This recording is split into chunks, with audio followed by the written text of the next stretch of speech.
আসসালামু আলাইকুম প্রিয় বন্ধুরা, সবাইকে জানাচ্ছি আমার পক্ষ থেকে আন্তরিকতা এবং শুভেচ্ছা।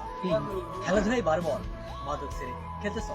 খেলাধুলা শরীরকে শুধু সুস্থ রাখে না, খেলাধুলা মনকে ভালো করে এবং মনকে সুন্দর করে এবং সবসময় খেলাধুলা করলে শরীরে একটা সুন্দর অনুভূতি আসে।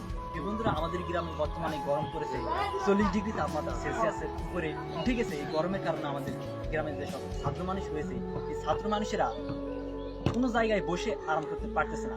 সেজন্য বৈকাল বেলায় খেলাধুলার জন্য কোচগ্রাম হাই স্কুল মাঠ প্রাঙ্গণে চলে এসেছে তারা।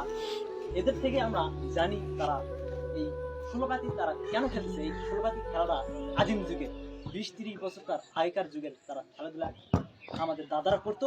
বর্তমানে ওই খেলায় ধরে তারা এখন ছেলেপেলেরা খেলাধুলা করতেছে।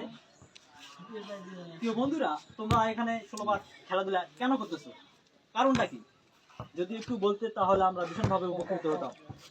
ভাই বলে এটা গ্রাম খেলা ভালো লাগে, সময় কাটার জন্য। আপনি অনেক সুন্দর কথা বলছেন, এর জন্য আমার পক্ষ থেকে আপনাকে আবারও জানাচ্ছি আন্তরিকতা এবং শুভেচ্ছা। প্রিয় বন্ধুরা, আজ এই পর্যন্তই, আবার দেখা হবে নতুন কোনো ভিডিও। সকলকে ধন্যবাদ। আল্লাহ হাফেজ।